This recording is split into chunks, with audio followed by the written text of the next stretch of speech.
말씀을 읽은 자와 안 읽은 자가 오늘도 표가 날 수 있습니다. 사랑하는 성도 여러분, 여러분께 늘 말씀드리는 것처럼요, 우리 교회에서 하자고 한 거는 하셔야 합니다. 그러니까 교회에서 시키는 것만 하자의 조금 더 업그레이드 버전, 교회에서 하자고 한 것은 해야 합니다. 그래야 나의 신앙이 아무런 문제 없이, 어려움 없이, 걱정 없이, 염려 없이 성장할 수 있고, 여러분, 성장한다는 얘기가 뭔지 압니까? 성장한다는 얘기는요, 더한 것을 감당할 수 있다는 얘기입니다. 저는 요즘에 마트를 가든 어디를 가든 저는 웬만하면 짐을 이제 들지 않습니다. 왜냐하면 아들이 2명이나 있거든요. 이제 참 좋아요, 이게. 네, 아들이 2명이나 있다 보니까요, 이제 무거운 거는 웬만하면 안 듭니다. 카트도 제가 안 끌어요. 옛날에는 이 애들을 여기 무고 붙잡고 카트까지 끌고 다녔는데, 이제 이 애들이 성장했잖아요. 성장하다 보니까 이제는 그 아이들이 할 수 있는 일이 많아졌다는 거예요. 우리 주니어만 해도 보십시오. 옛날에는 어땠습니까? 다 이렇게 하고 저렇게 하고. 우리 다겸이 엄마가 너무 걱정하는 게 뭐냐면, 다겸이가 너무 별나가지고 성도님들께 피해를 줄까 봐 너무 걱정이 된대요. 그러니까 제가 그 얘기했어요. 이만하면 하나도 피해 주는 것도 없고 네가 참 그 행복이 겨우 됐어요. 네가 별난 애들을 안 만나봐서 우리 주니어만 하더라도요. 어릴 때 보세요, 이러고 저러고 저랬는데 이 아이들이 성장을 했어요. 그런데 보세요, 그때도 이랬고 지금도 이런다면 깝깝할 거예요, 모두가. 그런데 이제는 이만큼 성장을 해가지고요, 교회에서 사실 이제 제일 많은 일을 지금 감당하고 있어요. 우리 집사님들보다도, 이제 어른들보다도, 아까 제가 말씀드린 것처럼 저는 이제 무거운 짐을 안 드는 것처럼 이제 우리 교회도요, 집사님들은 좀 무거운 짐을 이제 안 질고 이 성장한 이 아이들이 이제는 짐을 지고, 그런데 그 짐을 힘들게 지는 게 아니라 거뜬히 지면서 즐거워하고 기뻐하고 하는 모습들을 우리가 볼 수 있다는 겁니다. 이게 성장의 묘미거든요. 성장하지 않으면 안 되는 거예요. 그럼 신앙도 마찬가지예요. 우리 신앙도요, 성장을 해야 합니다. 예전에도 이랬고 지금도 이래버리면 본인만 힘든 게 아니라 모든 게 다 힘들어요. 아이가 성장을 안 해본다 칩시다. 어떤 이유에서든지 간에 아이가 성장이 멈췄어요. 그러면 본인도 힘들지만, 아니, 본인보다 주변이 더 힘들어요. 본인은 안 힘들 수도 있어요. 신앙도 마찬가지입니다. 신앙이 멈춰버리면 본인은 안 힘들 수도 있을 거예요.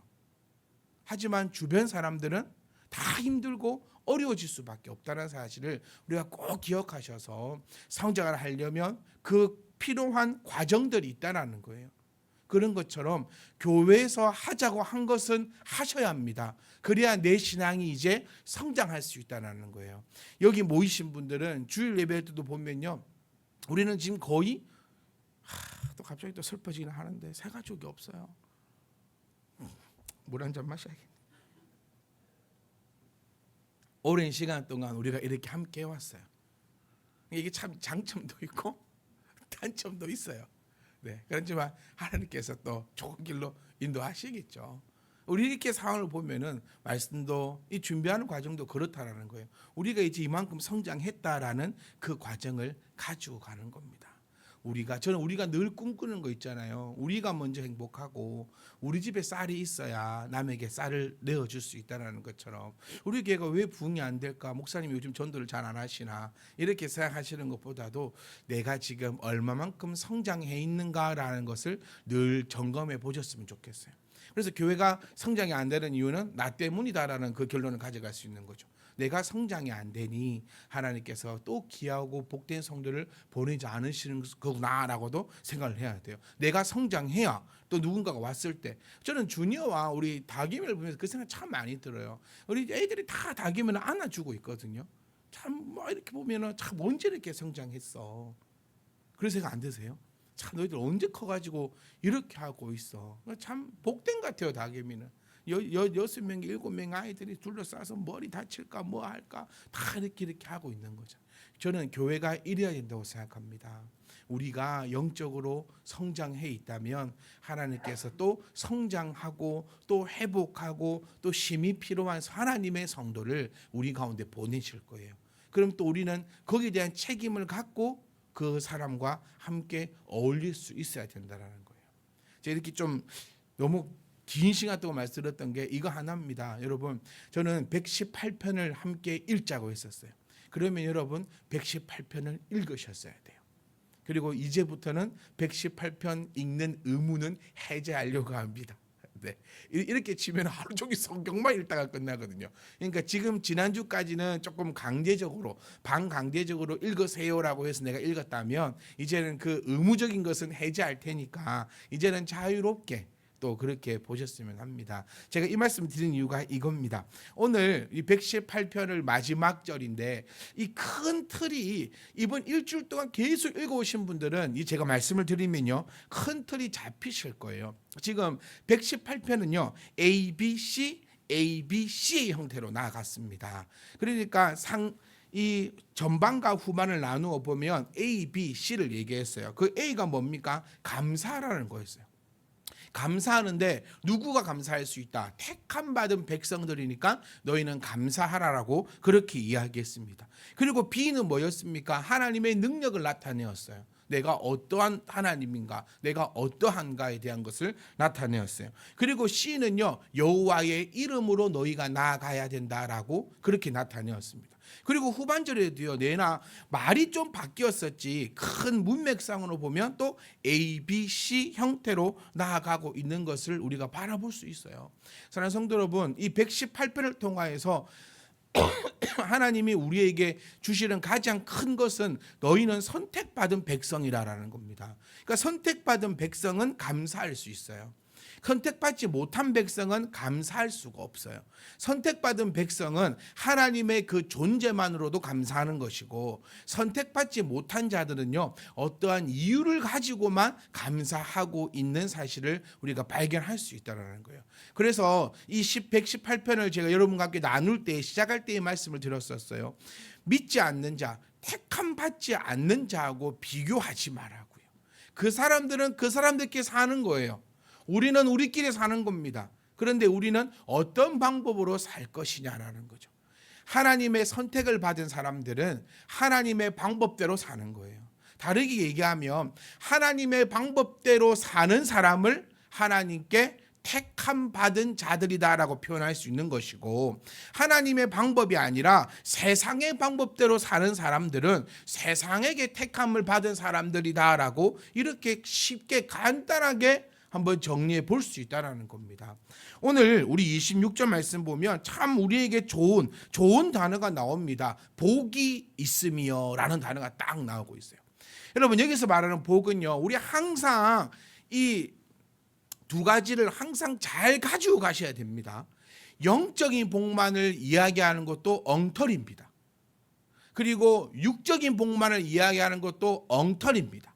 하늘의 신령한 복과 땅의 기름진 복을 이야기하는 것이 하나님의 말씀이라는 거예요. 그러니까 만약에 어떤 사람이 있는데 이 땅에서는 못 먹고 못 살고 힘들고 이렇게 해도 천국만 가면 된다라고 얘기하는 사람이 있으면 그 잘못된 거라는 거예요. 그리고 또 반대로 천국은 내비두고 오직 이 땅에서만 잘 되고 잘 먹고 살고 뭐 이렇게 되고 저렇게 한다고 말하는 사람이 있으면 그것도 잘못된 거라는 거예요. 오직 하나님의 말씀은 정말 이 양극을 잘 가지고 가야 되는 거예요. 여기서 복을 말하는 것은 영혼도 잘 되고 범사도 잘 되고 이걸 좀 어려운 말로 하면은 영혼이 잘 된 같이 범사가 잘 된다. 우리 지난주에 이런 질문이 있었어요. 그러면 어쩔 때는 돈을 위해서 기도하라 해놓고 또 어쩔 때는 또 지난주에는 돈을 위해서 기도하지 마라 하니까 어떤 게 맞는 겁니까? 라는 이런 놀라운 질문이 있었어요. 네, 정말 저는 기뻤어요. 이 질문이 나와야 되거든요. 지난주에 그 질문을 하고 또 청년들과 함께 얘기를 풀고 했었는데 저 이렇게 딱 말씀드리고 싶어요. 여러분 순서예요. 순서. 내가 가져가는 그 포커스라는 거예요. 그러니까 돈을 위해서 기도해도 됩니다. 그런데 돈을 위해서만은 기도하지 말라는 거예요. 만약에 나에게 기도를 할 수 있는 딱 그게 한 개밖에 없어요. 그러면 뭘 위해서 기도하라?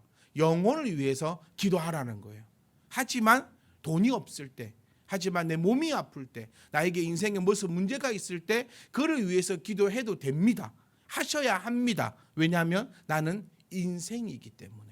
그런데 성경의 답을 보면요, 성경에서 말하는 답을 보면 너의 영혼을 위해서 기도하면 너의 범사는 따라오는 서비스다라고 유구장창 말씀을 드렸어요. 그러니 굳이 내가 돈을 위해서 기도하는 것보다는 나는 나의 영혼을 위해서 기도하겠다라는 것이지, 돈을 위해서 기도하면 그것은 잘못되었다, 죄다, 이렇게 표현은 할 수가 없다라는 거예요. 여러분, 제가 어저께 복권을 샀습니다. 로또를 샀어요. 로또를 어디 다 갔는데요, 차들이 막 주차를 하는 거예요. 거기 불법 주차인데 왜 그런가 싶었더니 로또 집이 있고요. 그 로또 집에 그 1등이 몇 번, 2등이 몇 번, 3등은 매주 막 이렇게 막 적혀 있는 거예요. 그래서 제가 간사님을 시켜서 사오라 했어요. 돈은 내가 돈을 주고 사오라 했거든요. 근데 그때부터 싸움이 났어요. 몇 대 몇으로 가져갈 거냐, 5대 5냐, 뭐 어쩌냐 저쩌냐. 그래서 결론은 제가 5, 희찬이가 1, 간사님이 4. 이렇게 결론을, 말도 안 된다, 내 돈인데. 우리끼리 어저께 싸움이 난바탕 났어요. 근데 오늘 아침에 결과가 나왔는데 5등도 안 됐답니다. 제가 뭘 말씀드리는 거예요? 목사님이 복권을 샀다고? 이 포커스를 제가 말씀드리고 싶은 게 아니라, 우리는 인생들이라 연약하기에 모든 것이 가하다라는 거예요. 그러니까 저는 이거 꼭 정리드리고 싶어요. 내 자녀를 위해서 기도하면 죄냐? 아니에요. 돈을 달라고 해서 기도하면 죄냐? 아니에요. 죄가 아니에요. 하지만 내가 기도한다면, 나는 기도한다면 물질과 자녀와 인생을 위해서 기도하는 데 더 많은 시간을 할애하기보다 나는 나의 영혼을 위해서 기도하겠다라는 거라는 겁니다. 그래서 우리 이런 것들도요, 하나하나, 그러니까 복을 얘기하고 싶은 거예요. 여기서 얘기하는 복이 있다라는 것은 영육간의 모든 복을 이야기하는 것이다. 절대로 어느 한쪽에만 치우치면 그 신앙은 잘못된 것입니다. 이거 이해하시겠죠? 그리고 우리는 잘못된 신앙을 걸어가는 것이 아니라 올바른 신앙의 길을 걸어가는 우리들임을 기억하셔서, 우리가 정말 이 모든 것, 예수를 잘 믿으면 나의 영혼은 천국에 갈 것이 분명하고, 이 땅에 살 때도 여호와의 이름을 가졌으니 여호와께서 나를 인도하심이 당연하다는 사실을 꼭 기억하셨으면 합니다. 우리 1번 일주일 동안 함께 부를 찬송도 365장입니다. 마음에 근심 없는 사람이 어느 누가 있겠냐는 거예요. 실실 웃고 있어도요, 그 인생을 들여다보면, 그 속을 들여다보면 세상 걱정 하나 없이 보인다 할지라도요, 그 안에는 우리가 감히 상상할 수 없는 그런 일들이 다 있다라는 거예요. 인생 안에 인생이 있다고 얘기하는데 어째 인생 안에 하나의 근심과 슬픔도 없겠냐는 거예요. 마음속에 근심이 있고 두려움이 있고 죽음 앞에 겁을 내고 하여튼 모든 것이 있을 때 뭐 해라? 하나님께 기도하라고요. 기도하지 않는 것은 바보다 적어놔라 했잖아요. 이거 저희 아들들이 얘기하는 걸 들었는데 내년에 퀴즈 대회 나온대요. 이거 기도 안 하는 자는 땡땡이다. 뭐다? 바보다. 축구다 이런 거 쓰면 안 되고 바보다. 기도 안 하는 사람은 바보예요. 근심이 있는 사람 주 예수 앞에 다 아뢰어라. 자녀 때문에 근심이 됩니까? 그거 뭐 하면 됩니까? 기도하라는 거예요. 이거예요. 이거 제가 조금 전에 들었던 말씀이 이거예요. 마음속에 근심이 왜 없겠냐는 거예요. 그 근심을 기도하지 않는 것은 바보다. 바보는 우리 모두가 다 뭐는 되지 말자. 최소한 바보는 되지 말자. 하나님이 우리에게 주신 그 놀라운 것으로 기도하고 또 기도하며 나가자는 거예요. 그러니까 복이 여기 있는데 그 복을 어떻게 이제 가져가느냐? 앞에 답이 탁 나오죠. 여호와의 이름으로 오는 자가. 그런데 이 답이 오늘 처음이냐? 아니에요. 시편 118편 서두에도 딱 나와 있었어요. 여호와의 이름으로 나아가겠다. 그래서 이렇게 여러분께 이제 여쭐 수 있는 그 역전의 시간이 온 거예요. 여호와의 이름으로 가는 것이 뭐라고 했습니까? 대답하지 마세요. 또 엉터리 대답해가지고 또 서로 창피할 수 있으리. 여호와의 이름으로 가는 자, 그러니까 여호와의 이름으로 오는 자예요. 그래서 우리가 여기 딱 적어놨지 않습니까? 우리에게 그 길을 걷는다. 그러니까 여호와의 이름으로 가면은, 여호와의 이름으로 오면은 뭐가 있다?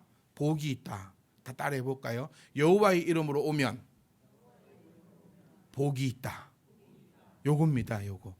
그러니까 복이 있는데 이 복은 어떤 복이다? 영육간의 평안한 복이다. 어느 한쪽으로 쏠리는 것이 아니라 우리 모든 삶에 있는 복이다. 그러면 이것은 여호와의 이름으로 오는 자가 복을 가져가는데, 여호와의 이름으로 오는 자가 뭐냐? 우리 했을 때 예수를 믿는 자다라고 표현했습니다. 이게 정답인 거예요. 여호와의 이름을 어떻게 갑니까? 어떻게 가는 게 여호와의 이름입니까? 예수를 믿는 것이 여호와의 이름으로 가는 것입니다. 그 믿는다는 것 도대체 무엇이냐라는 거예요. 여러분, 신비적인 체험을 원하지 마십시오. 우리는 믿음을 얘기할 때 신비적인 체험을 항상 따라오는 것 같아요. 왜 신비적인 체험을 원하는지 모르겠습니다. 신비적인 체험은 말씀을 통하여서 여러분이 가져가기를 원합니다. 말씀을 우리가 쭉 연구해 보면요, 한번 찾아보고 쳐다보고 또 봐보면 하나님께서 신비적으로 나타나는 때가 종종 있습니다. 우리가 뭐 항상 탁 떠오르는 사람이 모세죠. 그 다음에 끝났습니까? 모세 말고 끝났어요?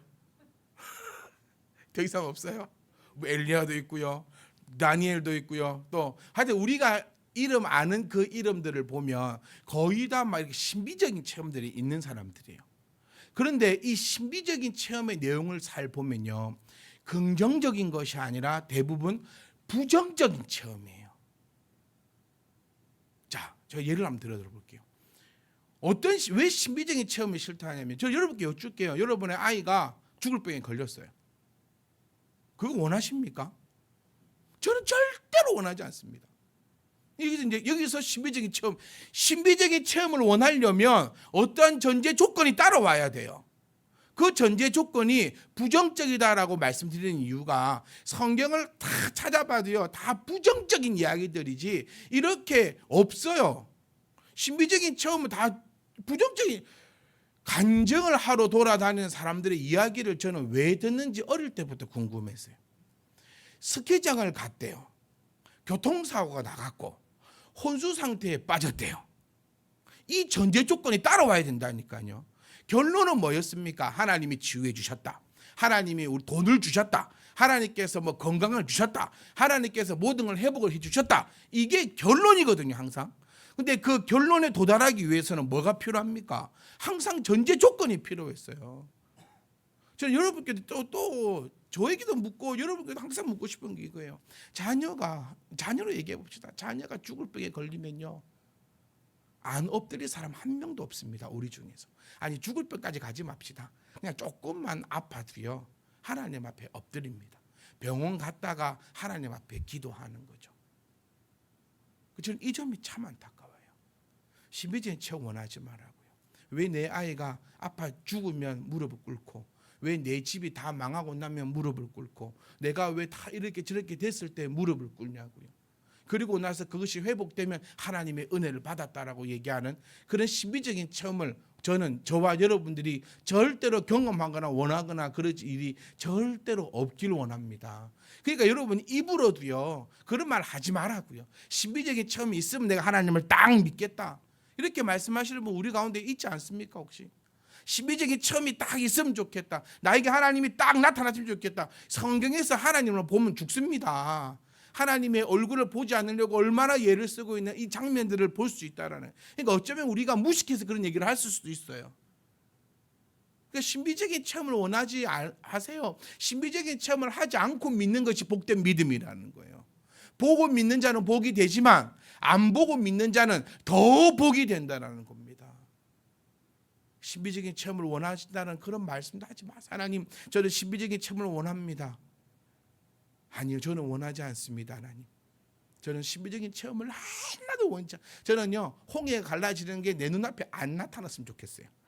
홍해가 갈라진다는 말은 뭡니까? 뒤에서 잡으러 오고 있다는 거예요. 나는 하나님, 홍이 안 갈라져도 제가 나무 끈 잘라가 배 만들어가 어떻게든 타고 넘어갈 테니까 홍해 가르지 마세요. 이게 합당한 기도인 것 같아요. 하나님, 홍해를 가르듯이 내 인생에 쫙 그러면 네 인생의 뒤에는 쫙 조금만 더 우리가 깊이 생각하고 조금만 더 우리가 성숙된 신앙을 생각한다면 신비적 체험 없이 말씀을 통해서 내가 깨닫고 그 하나님을 믿으며 그 걸음을 가고 있다는 그 사실이 얼마나 아름답고 복된 줄 모르겠습니다. 사랑하는 성도 여러분, 저는 여러분께 감히 말씀드려요. 저와 여러분 입에서는 하나님 신비적인 체험을 원합니다라는 말이 아예 나오지 않기를 원합니다. 하나님, 저는 어떤 체험도 원하지 않으니 손 넣었다가 빼면 뭉툭병 걸리죠. 여기까지 좋아. 넣었다가 빼는데 안 나오면 어쩔 건데요. 아니 왜 그 생각을 왜 안 해봐요? 네? 그러니까 넣었다가 빼 걸려요. 20년 뒤에 낫는다면요. 전 이거 싫다고요. 여러분도 싫어하십시오. 그러니까 우리의 기도는 하나님, 저는 하나님을 믿사오니 애초에 고춧가루 입에 넣기 전에 그냥 정보를 다 말하세요. 왜 그 고문을 받고 영화를 보면 꼭 고문 받다가 정보를 얘기하고 죽더라고요. 그렇지 않습니까? 고문하다가 정보 말해준 거 살려준 영화 봤어요? 아니요. 그러니까 미리 그냥 얘기하고 죽어버리게 나와요. 제가 말씀드리고 싶은 게 이겁니다. 하나님, 우리는 체험을 원하지 않아요. 신비적인 체험을 절대 원하지 않아요. 저는 하나님이 주신 이 말씀을 듣고 이 말씀을 100% 믿으며 하나님 앞에 딱 무릎 꿇고 고개를 팍 숙이오니 그냥 애초에 하나님 저에게 오늘 말씀하신 것처럼 복의 복을 더하여 주시옵소서라는 겁니다. 관점과 가치관이 바뀌는 것이 믿음이 있는 자입니다. 여러분. 아직도 내 관점이 바뀌지 않습니까? 그럼 믿는다고 말할 수 없어요. 제가 서두에서도 말씀드린 것처럼 성장해야 합니다. 그런데 그 성장한다는 것이 관점이 바뀌는 거죠. 관점이 바뀌고 가치관이 바뀌어야 나에게 열매가 나타난다는 거예요. 여러분 이제 이분 잘 들어보세요. 이제 이게 핵심 포인트로 나갈 겁니다. 내가 관점이 바뀌어야 되는데 관점이 바뀌지 못하고 있다면, 가치관이 바뀌고 있지 못하다면 그것 또한 내가 발견해야 돼요. 발견하면 바뀔 수 있거든요. 그런데 왜 바뀌지 못하냐면 발견하지 못하기 때문에 바뀔 수가 없는 거예요.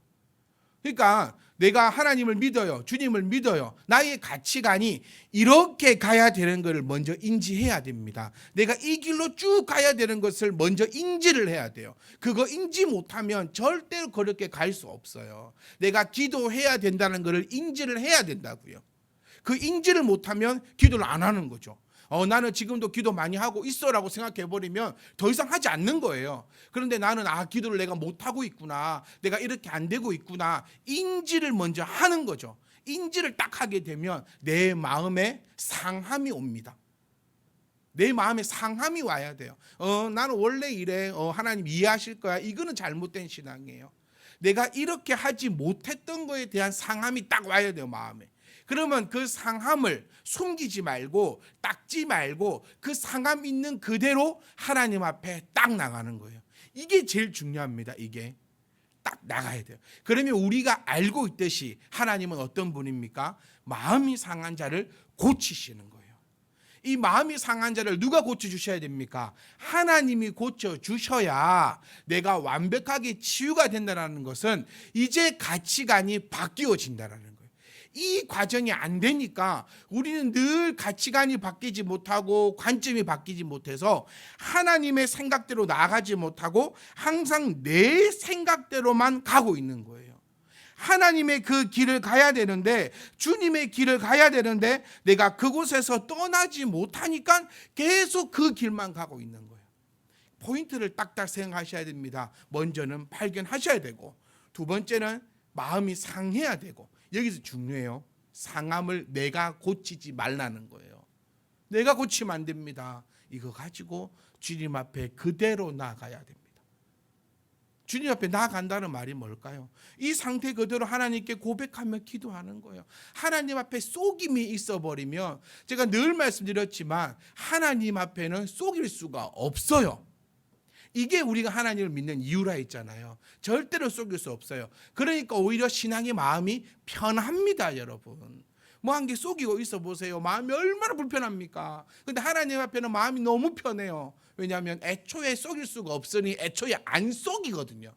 그런데 신앙생활이 힘든 사람들, 하나님을 대하기가 어려운 사람들은요, 하나님 앞에 숨기려고 해요. 숨기니까 신앙이 불편한 거예요. 하나님 앞에는 숨길 수가 없어요. 내놓으세요. 그냥 공개하세요. 하나님, 나 이렇습니다, 저렇습니다, 요렇습니다, 이렇습니다라고 고백하고 또 고백하는 거예요. 그러면 그 마음을 하나님께서 치유하시고, 치유가 되었으니 나는 이제 그 길로 가지 않는다라는 겁니다. 관점과 가치관이 우리가 바뀌어질 때 교회가 바뀌어지는 거고, 교회가 올바른 길을 걸어갈 수 있는 거예요. 우리 교회도 한번 생각해 보세요. 요즘에 교회들이요, 그 월이 있는 것 같아요. 임직자를 많이 세우는 달이 있는 것 같아요. 그 요즘에 주변에서도 이제 장로님을 세운다, 뭐 권사님을 세운다, 이런 얘기들이 많이 들려옵니다. 그리고 기도해 달라고 얘기합니다. 목사님의 기도 제목들은 거의 이런 거였어요. 잘 훈련되어질 수 있도록 기도해 달라. 잘 훈련되어져 가지고 교회를 세울 수 있도록 기도해 달라. 근데 저는 그 얘기를 들으면서 제 마음에 딱 꽂히는 게 뭐냐면, 이거 잘못되었다라는 거예요. 뭐가 잘못되었냐면, 여러분, 임직자는요, 훈련된 사람이 세워지는 게 임직자예요. 임직자를 세워놓고 훈련시키는 게 아니라 훈련되어졌고 바르게 서 있는 사람을 임직자가 되는 거예요. 무슨 말인지 이해하시겠죠? 한 끗 차이인데 완전 다릅니다. 이게 왜 임직자로 세워가지고 훈련을 시켜요?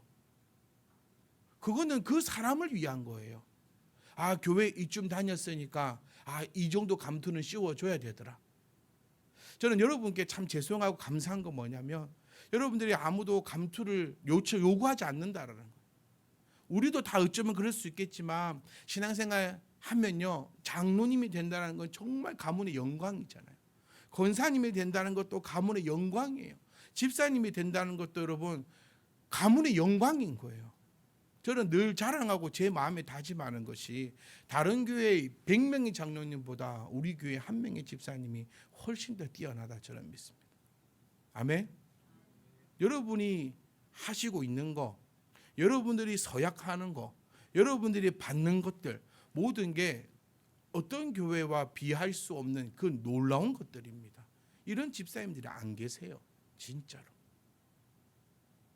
세워놓고 훈련되어야겠다라는 것은 정말 그 사람을 위한 감투 씌우는 것밖에 안 되는 거예요. 우리 그렇게 하지 말자는 거예요. 우리는 그렇게 하지 않았으면 좋겠어요. 여러분, 성도는요, 관리받아야 되는 대상이 아닙니다. 이런 말이 참 농담처럼 많이 있어요. 관리하기 편하다. 옥하는 목사님의 제자 훈련을 해야 성도들을 목회자가 관리하기 편하대요. 이렇게 해야 관리하기 편하다. 목사가 권위적으로 권위를 딱 가지고 위에서 밑으로 꽉 눌러야 관리하기 편하다. 저는 그게 너무 싫은 단어예요. 왜 성도가 관리를 받아야 되죠? 왜 목사가 성도를 관리해야 합니까? 여러분, 성도는요, 관리를 받는 존재가 아니라 존경을 받아야 되는 자리예요. 관리를 받는 자리가 아니라 보살핌을 받아야 하고, 관리를 받아야 되는 자리가 아니라 사랑을 받아야 되는 자리라는 거죠. 그런데 성도들 스스로도요, 관리 받으려고 그래요. 왜 이렇게 하면 이렇게 해달라고 하는 거죠. 예를 들어 교회를 안 와요. 그 목사가 꼭 전화를 해야 됩니다. 왜 나를 관리 안 해주냐라는 표현을 스스로가 써요. 저는 그렇게 싫어요. 우리는 다 교회 오십니다. 교회를 못 오실 때도 있어요. 제가 관리해야 됩니까? 아닙니다. 전 개척 초기부터 이 말씀 드렸잖아요. 어떤 분이 교회를 못 오셨으면 저는 이렇게 믿고 싶어요. 교회 오기 싫어서 안 온 게 아니라 그 어느 시간보다도 교회 오고 싶은데 정말 인생에 둘도 없는 사건이 발생해서 교회를 못 나오니까 그 마음을 위로해드려야 된다라고 생각을 해요. 너 왜 교회 안 왔냐? 죽을래? 살릴래? 이런 게 아니라 그 마음이 얼마나. 그러니까 그 마음을 여러분 이용하지도 마세요. 목사를 그런 마음, 저는 그런 마음 가지고 있어요. 근데 이게 한 번 이용되고 두 번 이용되고 세 번 이용되면 여러분 아시잖아요. 저의 습성. 저도 삐뚤어집니다. 한 삐뚤어지면요. 감당 안 됩니다. 네. 그러니까 이런 마음들을 우리가 서로 가지고 있는 거예요. 사랑하는 성도 여러분, 여호와의 이름으로 온다는 것은요, 관리받는 자가 아닙니다, 여러분. 서로 관리받으려고 하지 마세요. 내가 이번에 이랬는데 우리 회장님이 전화를 한 통 안 해. 그건 관리받는 거예요. 내가 이랬는데 이렇게 안 챙겨줘. 이건 관리받는 거예요. 제가 입버릇처럼 말씀드립니다. 교회 안에는 늘 내가 먼저 손해보겠다라는 게 있어야 돼요. 내가 교회를 못 왔으면요, 누가 전해야 됩니까? 못 온 사람이 전화해야 돼요. 회장님, 아니 목사님, 제가 이렇게, 그러니까 못 왔다고 전화하지 말고 못 온다고 전화하는 게 맞아요. 회장님들은 다 걱정합니다. 회장님 이렇게 해서 제가 이번 주 이렇게 했습니다. 그러면 너는 믿음이 그것밖에 안 돼? 이러지 마시고 그래 또 같이 기도하자. 어떻게 하자. 그게 제가 출발점을 말씀드린 것처럼 성도를, 목회자를 우리 모두가 서로 존중하고 존경하는 의미라는 거예요. 사랑하는 성도 여러분, 나 스스로를요 관리받아야 하는 그런 낮은 자고 비천한 자리로 만들지 마십시오. 우리는 예수의 이름을 가지고 걸어가는 자임을 꼭 기억할 수 있기 원합니다. 다시 말해서 예수의 이름으로 오는 자, 성경에서 말씀하셨습니다. 복이 있다고. 그러니 우리는 예수 이름을 가지면 돼요. 그 이름을 믿으면 돼요. 믿음을 통하여서 어떤 특별한 일이 갑자기 우리가 할 수는 없습니다. 내가 믿는다고 해서 지금 어떤 특별한 일을 어떤 대단한 일을 할 수는 없어요. 하지만 나의 가치관이 바뀌고 나의 관점이 바뀌면 내가 보는 색이 달라지는 거죠. 보는 하늘이 달라지는 거죠. 옛날에는 내 자식이 먼저였다면 하나님 안에서 자녀를 키워나가는 거죠. 옛날에는 돈이 먼저였다면 하나님 안에서 돈을 이루어가는 거예요. 이 관점이 바뀌는 거예요. 그러면 내가 원했던 자녀 문제도 돈 문제도 건강 문제도 복이 있다. 따라오고 있다라는 거예요. 그래서 사랑하는 성도 여러분, 내가 지금까지 예수 이름으로 가지 않았기 때문에 안 된 거예요. 왜 안 될까? 예수 이름으로 안 갔거든요. 왜 이렇게 발버둥 쳐도 내나 똑같은 자리에 있으면 다행입니다. 더 늪으로 빠져요. 그게 사람 미치게 하는 거거든요. 나는 이렇게 발버둥을 치는데 계속해서 늪으로 빠져요. 그거 사람을 딱 돌아버리게 만드는 거예요. 그때 해답이 여기 있습니다. 여호와의 이름으로 우리 모두가 그 길을 걸어갈 수 있게 원합니다. 그러면 여호와의 집에서, 이게 주 포인트입니다. 어디서 축복합니까? 여호와의 집에서 축복합니다. 그러니까 복은 어디에 있다? 여호와의 집에 있다. 그 여호와의 집이 어디냐? 또 교회라고 하면은 잘못 배운 거예요. 지난주 말씀을 기억해 봅시다. 여호와의 날이 언제라고 했습니까? 주일이라고 하면 잘못된 거예요. 여호와의 날은 모든 날이, 여호와의 이름을 가지고 있는 모든 날이 여호와의 날이에요. 그러니까 하나님은 언제 복을 주신다? 여호와의 날에 복을 주시는 거예요. 그리고 어디에서 복을 주시느냐? 여호와의 집에서 복을 주시는 거예요. 그래서 이거를 잘못 배우면요, 주일날 교회 가면 복이 있다 이리 배워보면 잘못 배운 거예요. 여호와의 이름을 가진 내가 살아가는 그 모든 날들이 다 여호와의 날이고, 여호와의 이름을 가지고 있는 내가 있는 그곳이 모두가 여호와의 집임을 우리가 기억하시면, 여호와의 이름을 가지고 있으면 자도 복을 받고 누워도 복을 받고 일어서도 복을 받는 그 옛날 어른들이 하신 말씀이 우리에게 그대로 이루어지고, 또 말씀대로 우리에게 행했던 말들처럼 집에서 너희에게 복을 준다라는 표현. 그러니 하나님을 떠나서는 복을 받을 수가 없다라는 거예요. 제발 교회 아니고 주일 아니고 어떤 특정한 것이 아닙니다. 하나님을 떠나서는 너희에게 복을 없다라는 거예요. 27절 말씀 보시면 여호와는 하나님이십니다.